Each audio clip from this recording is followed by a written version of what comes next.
myopic to define our own relationships toward Mexico in terms of their energy discoveries, or to think of Mexico primarily in those terms. Mexico is a country of extraordinary culture, of long and important historical tradition. It is the 11th largest nation in the world. It is a country of a fast expanding economy. It is a country taking an increasingly important role as a leader, not only in this hemisphere, but in world activities. And it would be exceedingly narrow-minded, in my judgment, simply to focus on energy questions. I would like, nonetheless, first of all, to address some of the energy questions that concern both our countries, because it has been so much in the forefront of attention recently, and I want first to address those in order then to be able to dismiss them.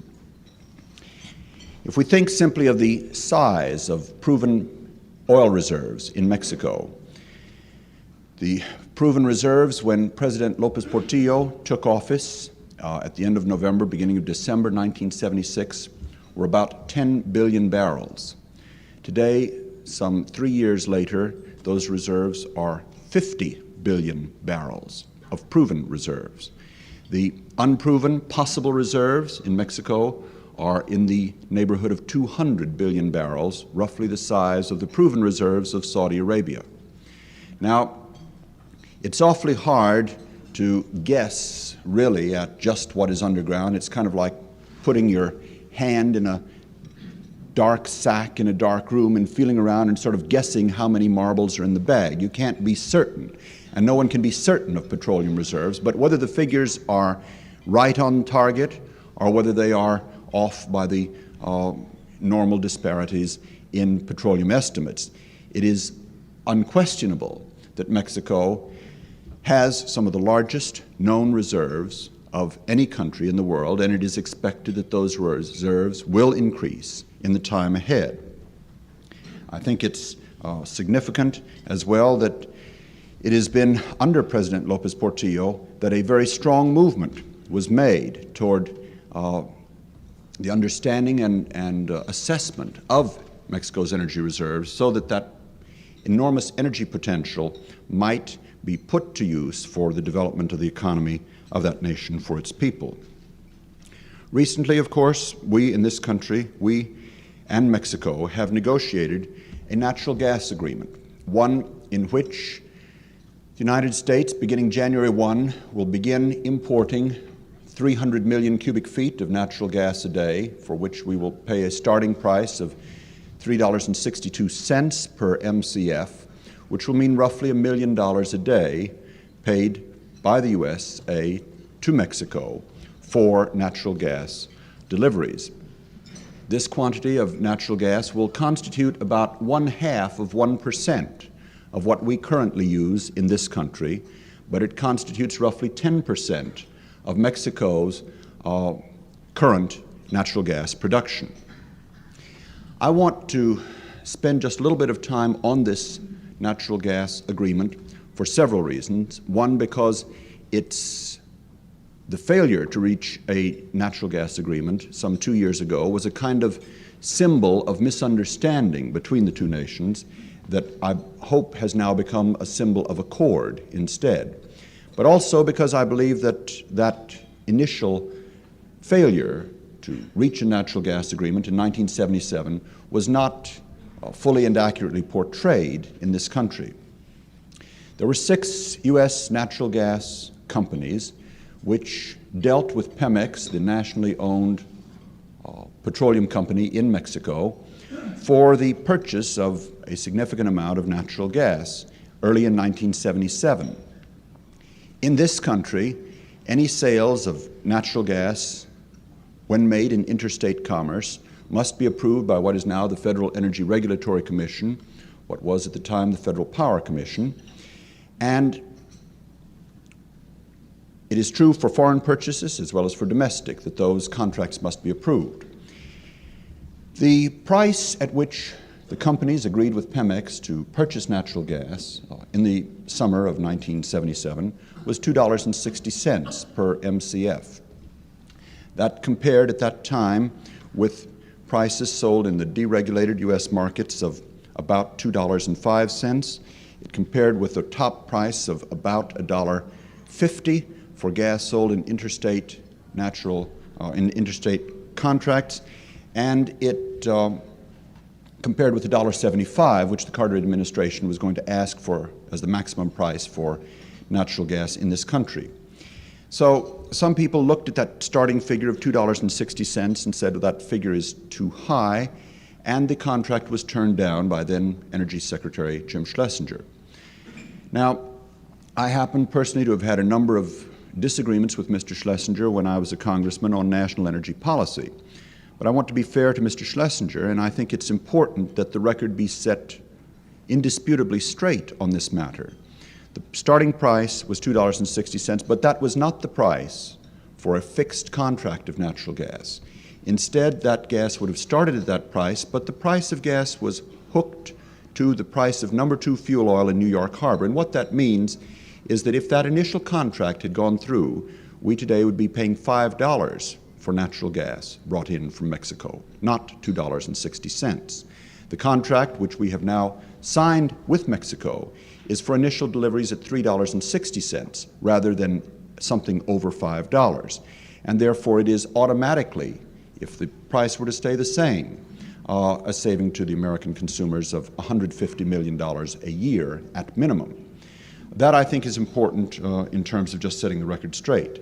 Does that mean then that the U.S. has somehow misused Mexico and paid them an unfair price for their product?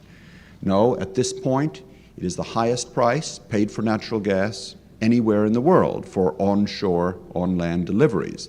Although beginning today in this country, natural gas will be deregulated for deep gas below 15,000 feet, and prices will probably come in that range.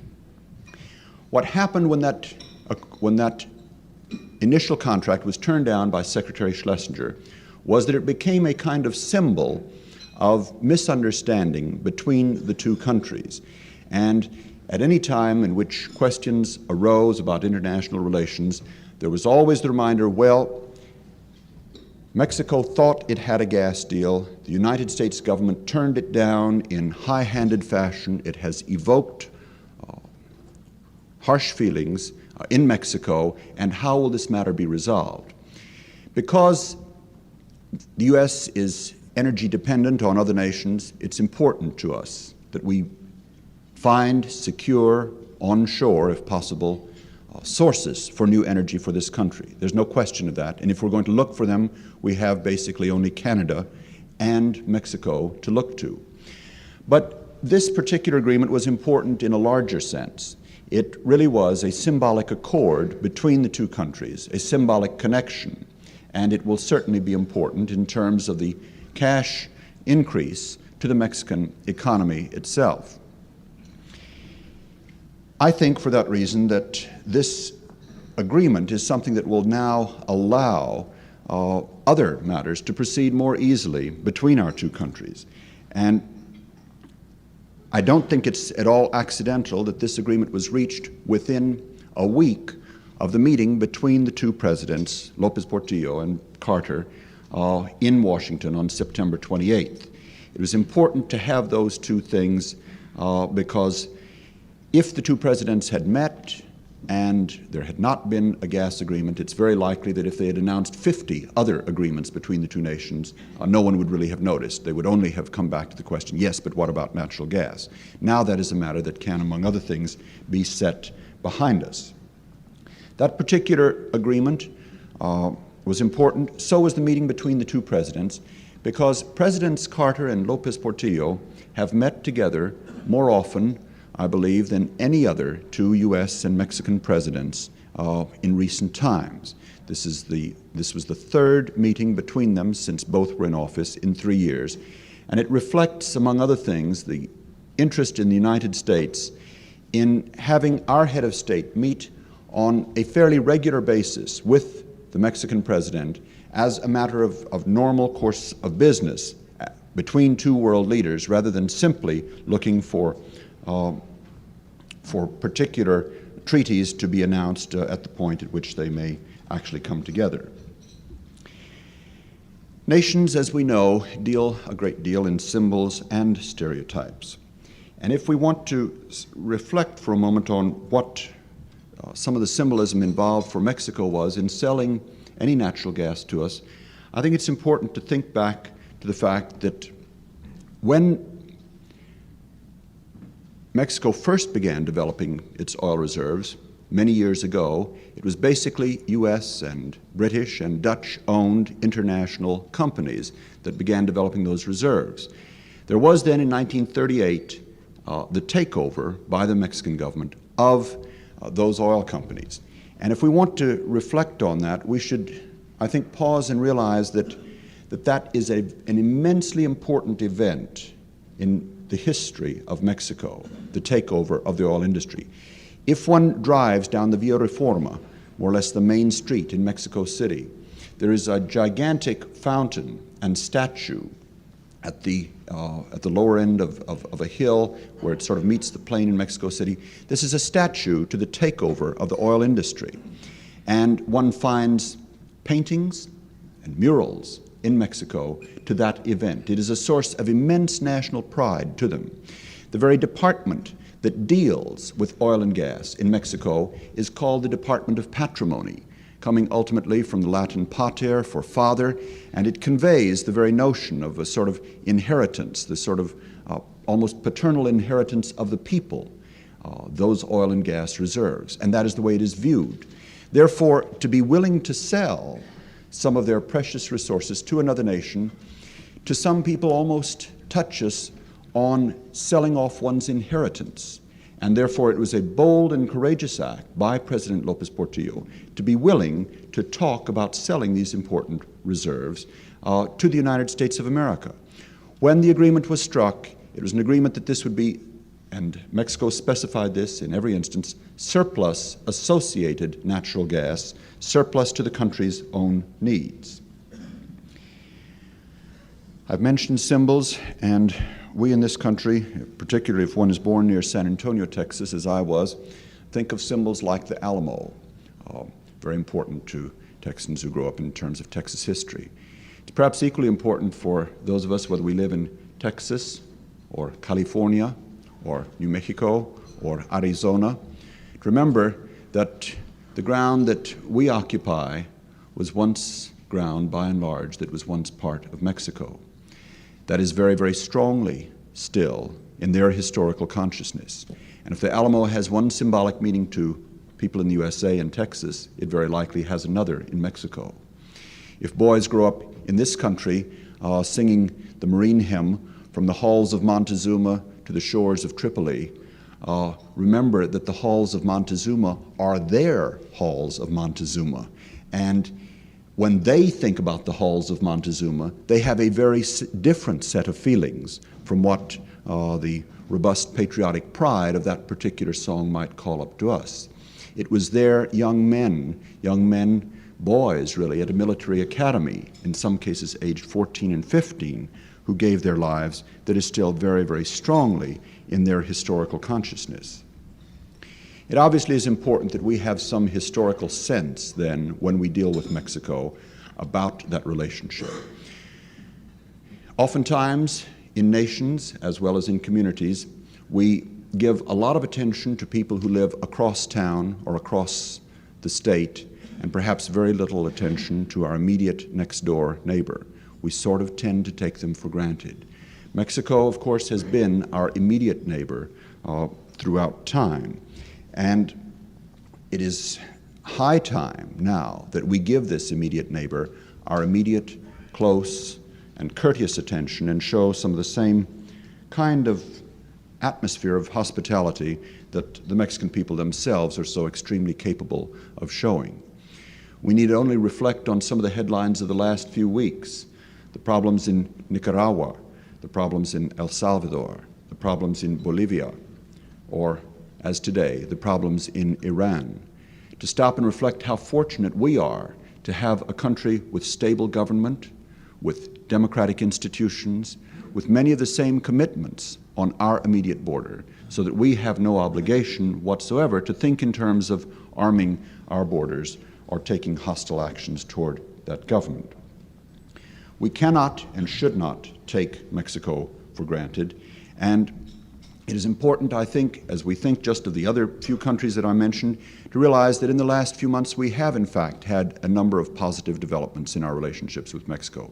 Not only the gas agreement, not only the presidential visit, but just in the last week, the fact that the Department of Treasury found that Mexican tomatoes were being sold in this country not at less than fair value. In other words, the, quotes, anti-dumping provisions were not brought into effect, was immensely important to Mexico.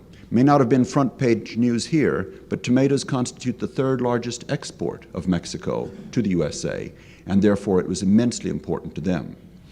In fact, almost 70% of what Mexico exports to anyone in the world, almost 70% of their total exports in the world go to the United States of America. And almost 70% of what they import from anyone in the world comes from the United States of America. We are overwhelmingly their dominant trading partner. They buy and sell more with us each year, twice as much as their trade with all other countries combined. Therefore, anything that we can do to, in my judgment, promote not only understanding but freer trade there as well is likely to lead to benefits for both of our nations. I was in Mexico at the time, I was there for the inauguration of President López Portillo toward the end of 1976, when President Echeverría was leaving office. And it was striking to me at the time because of my realization of how many suspicions, sort of underlying and tensions can be present in a relationship that we aren't always aware of. I was staying at the home of a family who were Mexican citizens, and they had been educated in part in the USA, and some of their friends knew that a U.S. congressman was staying there during this last week before the change in governments. There were a lot of rumors loose in Mexico at that time, and one person on one occasion phoned the house and said, "Is it true that the United States has massed troops along the border to prevent the escape of any Mexicans into the USA during this time?" There was another phone call that came in while I was there saying, "We understand that in Chicago it has been announced that President Echeverría has performed a coup and will not give up the government." This kind of rumor and its sort of connection in their minds in many cases with the USA was significant because, in fact, of course, nothing of the type took place. President López Portillo came in office, and his inaugural address was remarkable, not only for the trenchancy of the comments, but for the fact that so much of it, for an inaugural address, was focused specifically on things like levels of capital investment, how the peso would be managed in order to sustain its value in the world markets, and it was a highly financial speech. What we have had, particularly in my judgment, since President López Portillo has been in office, has been a very strong effort to encourage foreign investment and to move Mexico forward as a strong world power, not only in connection with energy, but in many other ways as well. President López Portillo has done that with sufficient success that in the first 8 months of this year, there has been more foreign investment approved in Mexico than in the previous 5 years altogether. Is that to say that Mexico and the U.S. have everything rosy? No, not everything, but there are a few other good things. We've been dealing with them for some time in what is called the MTN, or the multilateral trade negotiations, and Mexico has for some time been considering entry into GATT, or the General Agreement on Tariffs and Trade. Just within the past week, 2-page newspaper advertisements have been taken out by the Department of Commerce in Mexico explaining what entry into GATT would mean for Mexico as a whole. If Mexico chooses to do that, then what would happen is that the trade between the USA and Mexico would, in my judgment, become increasingly easier because there would be a kind of world set of agreements in which that trade would proceed.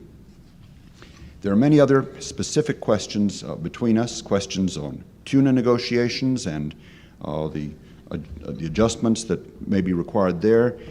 questions on marijuana and heroin, and there's another example of a chord that oftentimes is not observed in this country. The fact that through U.S.-Mexican cooperation, the deliveries of heroin from Mexico into this country have been reduced to only 10% of what they were a few years earlier as a result of a joint program to spray opium poppies in Mexico and thereby stop heroin before it can even get started. We still have other questions before us. There is always the overarching question of immigration and how that question will be handled between the two countries. There's questions, and there again we are making some progress, I believe, because we have come to agreement on some of the basic statistics and on some of the basic methodology that might be used to try to understand the numbers of people who cross those borders right now. Until you can agree on methodology and statistics, you have very little basis for other things. Mexico, of course, still has its own problems.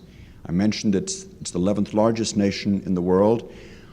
By their own statistics, something approaching 40 to 45% of their people are unemployed or underemployed.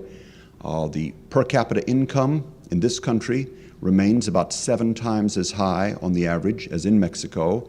And any one of us, if we could see only a river separating us from an average income roughly 7 times as high, clearly would tend to be inclined to want to cross that river and look for economic opportunities there. There should be nothing surprising in that desire among many people inside the country. Mexico itself is hopeful that it will be able, before the end of the century, to bring their unemployment down to a level of around 5% or so. But they currently have roughly 50% of their population at age of 15 or less, and therefore they have a very significant population boom, perhaps still in the offing. Those are things that Mexico faces, and I think that the people in this country, for quite unselfish reasons, ought to be glad that Mexico has one of the stronger and strongest developing economies of any of the nations that we used to call the LDCs, or the less developed countries. It is estimated that the Mexican economy will grow at the rate of 7.5% in the next decade, which would mean that it would double in size in less than 10 years. If it doubles in size, then since we account for almost 70% of their trade, obviously we can expect enlarged trade with them as well. But it will also mean that for their own people, there will be vast new economic opportunities not currently available to them, and that simply, from the standpoint of an immediate neighbor, the standpoint of human beings, should, I think, give us great cause for encouragement.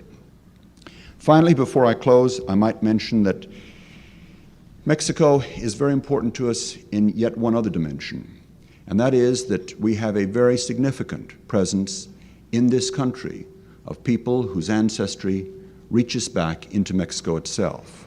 As President Kennedy once said, we in the United States are a nation of immigrants. Our forefathers all came here from somewhere else. We have in this country a responsibility, unquestionably, to make certain that we are a land of opportunity for all of our people. Perhaps in California, I don't know. Certainly in my own hometown in Texas, I can remember that it was when I was in the first grade that Mexican Americans first entered the same school system as the Anglo community in that town. Aspects of discrimination against Mexican Americans are well known in Mexico as they are in this country, and it would be less than honest of us to pretend that such discrimination has not existed in the past. The need to make sure that this country draws upon the full talents of Mexican Americans is an important, exceedingly important one for us. And I think that the current administration is, in my judgment, working very hard to see to it that the talents of these people are drawn upon. What we have is links with Mexico in terms of our history, in terms of our culture, in terms of shared continents and rivers and air. The same air that we breathe, in many cases, is the air that they breathe. If we pollute, they have to breathe that air. If they pollute, we have to breathe that air. Our fates are in a very considerable and strong way intertwined. And I would simply conclude by recalling the lines of the poet and preacher John Donne in one of his meditations, in which he said, "No man is an island, each is a part of the main. If the continent of Europe is diminished, I am diminished thereby, for I am involved in mankind." And then he proceeded, "Therefore ask not for whom the bell tolls, it tolls for thee." We share a culture, we share the continent with the people of Mexico. If the country of Mexico is diminished, we are diminished thereby, because we too are involved in mankind. And I believe that the bell now tolls for us to see to it that we recognize those bonds that unite us rather than those minor questions that might at points separate us. Thank you very much.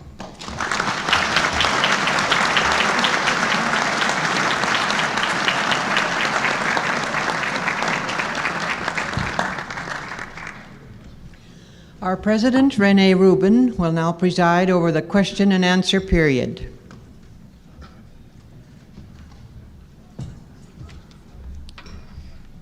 Mr. Kruegar, if you will return to the microphone, first we will address some questions on the subject of energy. The first card says, will it be possible to raise Mexican gas exports to the United States to the 2 billion cubic feet daily originally agreed by Pemex and the 6 companies, and why was the contract reduced to 300 billion?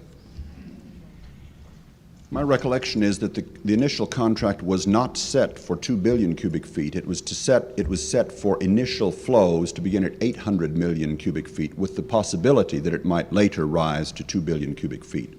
We now have a reduced opening flow of 300 million cubic feet, and clearly the United States hopes that it may be to Mexico's interest as well as to our own to enlarge that flow. That will depend in part upon the rate at which Mexico develops its own petroleum reserves and demand inside this country, which I suspect basically will be there. Mexico wished to set the initial flow at 300 million cubic feet, and that is why the initial amount was reduced from what was 800 million to 300 million at the start. This doesn't exactly address the question of Mexico, but it says, when will President Carter impose gas rationing? I don't know.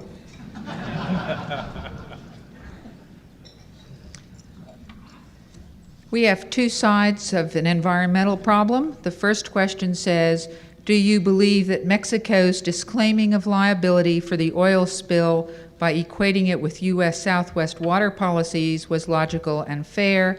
And the other one says, what progress is being made to reduce the salt problem in the Colorado River water that we are exporting to Mexico? To the first question of whether or not the two situations are identical, I'm not an attorney and I'm not rendering a legal view. I am told that, let me address, I'm sorry, I want to read it and make sure that, do I believe that Mexico's disclaiming of liability for the oil spill by equating it with U.S. Southwest water policies was logical and fair? I don't think that they are identical situations, in that it is my understanding we had a treaty with Mexico that described what was to be the source of any water that went into Mexico. And it is my understanding that that treaty said that any and all sources for water in the USA would be acceptable for Mexico by receiving that. There was a treaty in force. We did not have a specific treaty in force with regard to the oil spill in the Bay of Campeche. The question of how we address that question with Mexico is one that I think is very important to the two countries. We, in the U.S. government, wanted to see the two governments sit down and talk about this at as early as possible a time, and suggested that back in August because, among other things, we were concerned that there might be a multiplicity of lawsuits brought by private individuals or even by states, and that has in fact happened, if we did not try to sit down and negotiate as soon as possible on how to approach this question.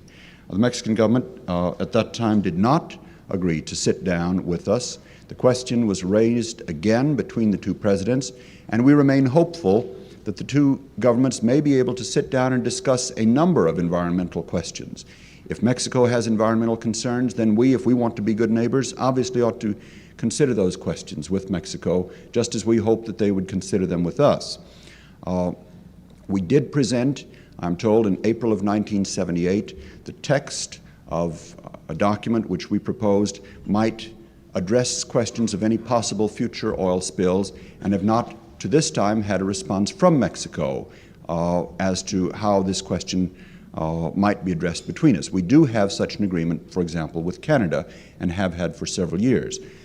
I think we need to remain hopeful that the two countries can sit down and, if we have different points of view, sit down at the same table and try to work those out rather than to harbor any kind of potentially hostile feelings or feelings of resentment without them being expressed and discussed. I just don't think that that would be healthy between neighbors. I think it's a lot better to get these things out on the table, and we certainly are hopeful that this may be possible, and I happen to think that it might be.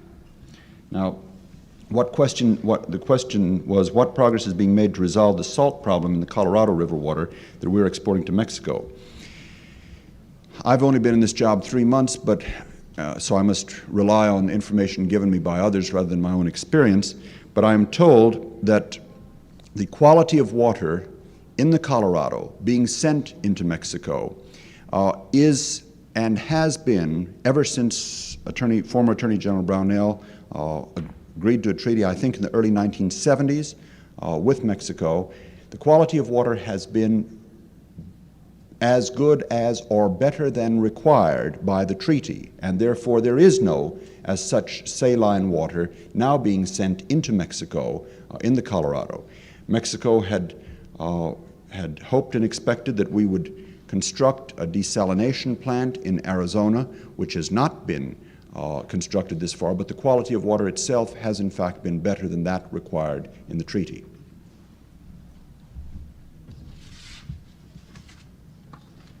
There are a number of questions addressing the subject of illegal aliens. Do you support Senate Bill 1427, introduced by Senator Hayakawa, which would provide 6-month worker visas for Mexican nationals, and which this card claims is crucial to California farmers? One of the differences between a legislator, which I was, and an executive appointee, which I am, is that legislators, I think, have full liberty to express their own points of view at any point. I think that as an appointee of the President, I shouldn't assume to take for him or for the administration a particular posture with regard to Senate Bill 1427. I have, when I was a candidate for office, and as a congressman, I have expressed my own personal views on the question of undocumented workers, but I don't think that's really what you would be interested in. And at this point, as to the question of undocumented workers, I would say simply that President Carter sent in 1977 legislation to the Congress, and that legislation got mired in the amber of the congressional ways, and it has not moved since that time. Now, it has not moved in my judgment, and I say this having been in that body, because there is no political gain to be got for most people by addressing the question honestly and forthrightly. Those people who currently employ undocumented workers in many cases want nothing done so that they can continue their present practices. Others who are concerned about what numbers might enter and who have and those who particularly are tied culturally also would be in a hard position to see any limitation put on the entry of people from perhaps their parent country. And so the two groups most clearly identified with the issue are ones who take different postures and who haven't in all cases come to agreement among themselves. In conclusion, I'd say that there is no national consensus with regard to what we should do, and I think we need further national consensus probably before the Congress itself will act on the question. It may be that following the report of the Select Committee on Immigration Policy, which is to come in late in 1980 or early in 1981, a committee chaired by Father Hesburgh of Notre Dame, that then it will be possible to address this question. I think it must be addressed because there is a real question between us. There's a real, and I think that to fail to recognize it would be to the peril of both countries.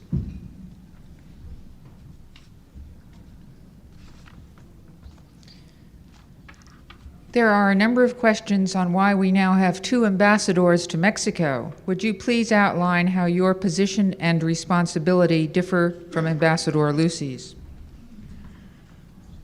We don't have 2 ambassadors to Mexico. We don't have Ambassador Lucy. Ambassador Lucy resigned at the end of October, and there never have been 2 ambassadors to Mexico. What there has been is a new position created of U.S. Coordinator for Mexican Affairs, who carries the rank of Ambassador at Large, as 4 other people, I believe, in our government do, perhaps 5, I don't recall. Bob Strauss, Elliot Richardson, Dick Clark did, and 2 others. That is a rank inside the U.S. government. It is not an ambassador to Mexico. The need for coordination of U.S. policy toward Mexico has been, I think, apparent to those who have watched U.S.-Mexican relations for some time. I suppose that in California, as in Texas, the building almost, well, a bit over a year ago of the so-called tortilla curtain was covered here, a redoing of a fence along the border. What happened, as I understand it, is that the Immigration Service, in sort of routine fashion, wished to improve and reconstruct some fence. The local contractor, proud of the fact that he had got a contract, went and gave a press conference on the beautiful new fence that he was going to build. The State Department was not contacted. The embassy didn't know. One could not say that it was coordinated U.S. policy. With regard to our initial energy negotiations, again, people with responsibility for Mexico were not involved when the proposal was turned down in 1977, and it caused a good deal of umbrage in the relationships between the 2 countries. I could think of a recent question regarding rivers that are shared by the 2 countries and a number of others. The fact of the matter is that when we think of a question like immigration, we have a lot of questions with Mexico. We have very few with England or France. If we think of questions of energy, we've got a lot of them with Mexico, very few of them with Germany. If we think of questions of trade, well, that ranges from tomatoes to automobiles. We have a lot of questions with Mexico. We have very few of them with many European countries. And one could go on and on and on. Because we share a 2,000-mile border, we have an extraordinarily complex interrelationship with Mexico. And the U.S. government tends to be decentralized and to have responsibility assigned within many different departments. And each of those departments has, in many cases, acted on its own without consultation of people related with responsibility for Mexican affairs. And the person who is resident in Mexico City, who is U.S. ambassador there, cannot be expected to be available in Washington to consult with the Department of Justice, Energy, Commerce, or whatever, since he is down in Mexico City reporting back, as ambassadors traditionally do, on Mexican reaction toward U.S. policy, with suggestions for U.S. policy, and he is the person who executes at that end specific aspects of policy that are carried out by the embassy. The need for the shaping of policy from Washington is the task assigned to the U.S. Coordinator for Mexican Affairs, who bears the rank of Ambassador at Large. Who will succeed Ambassador Lucy? I don't know, and if I did, I wouldn't say. Would the creation of a U.S.-Mexico-Canada common market be more helpful than Mexico's acceptance of GATT?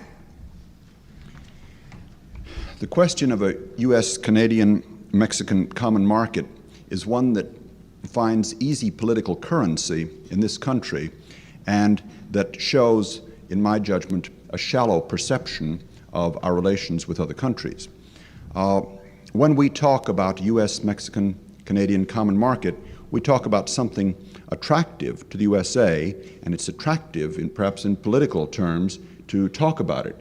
But it seems that those suggestions, when put forward, in many cases don't show a sensitivity to the feelings of the people of Mexico and Canada, who have almost universally rejected such a notion. What does it really mean, particularly, for example, if we think of a U.S., Mexico, Canada energy common market, as some people have suggested? What it means is that we get their energy, and that's the way they see it. How are we going to sell that to them? Let's show some diplomacy, not just some politics. The only line that I can remember Shakespeare using about in which he mentioned politics, though I suspect there are others, is, "O Bolingbroke, thou vile politician." Well, we really need, in this case, I think, to show some statesmanship and sensitivity toward these other countries.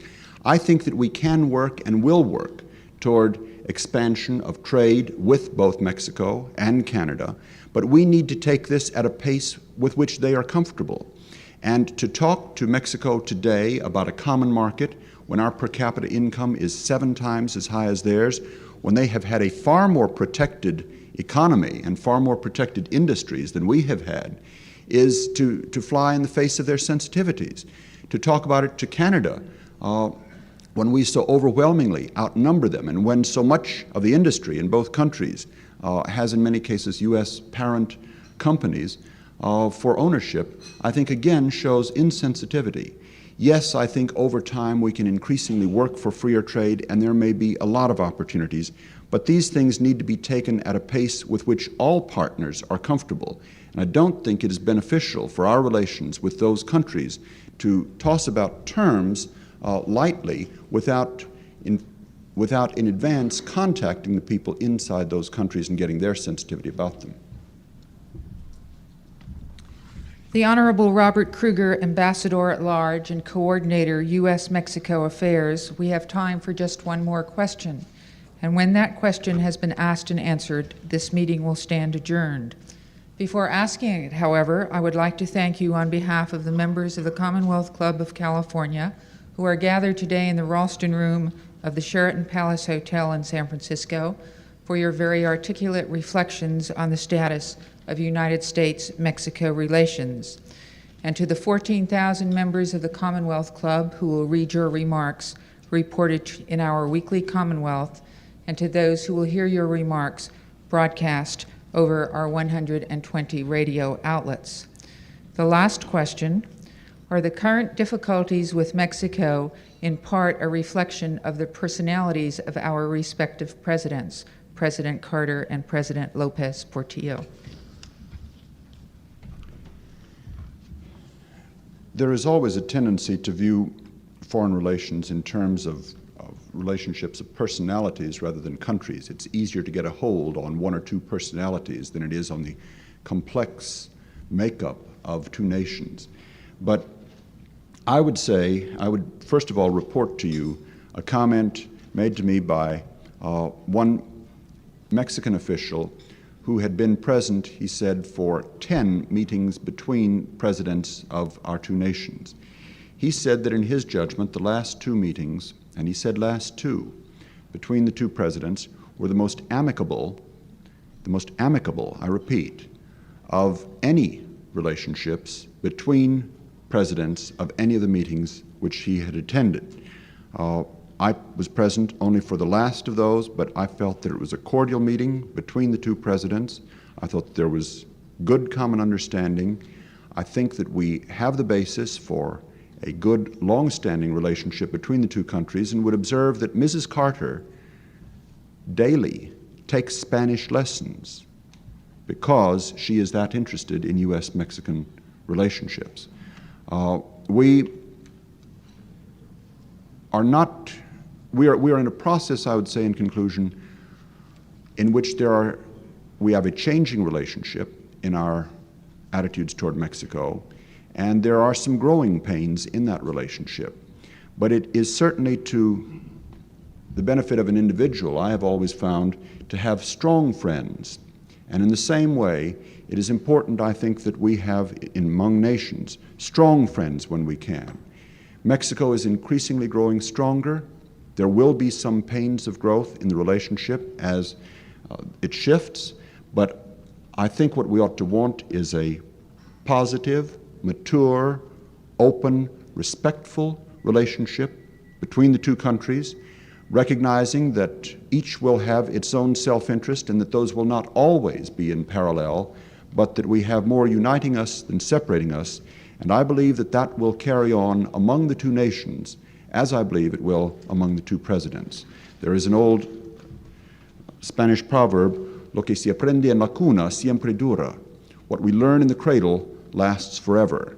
I think that we need to try to forget just a little bit of some of the old stereotypes among our reflections and among theirs toward us in both, and show some vitality toward a new and important relationship.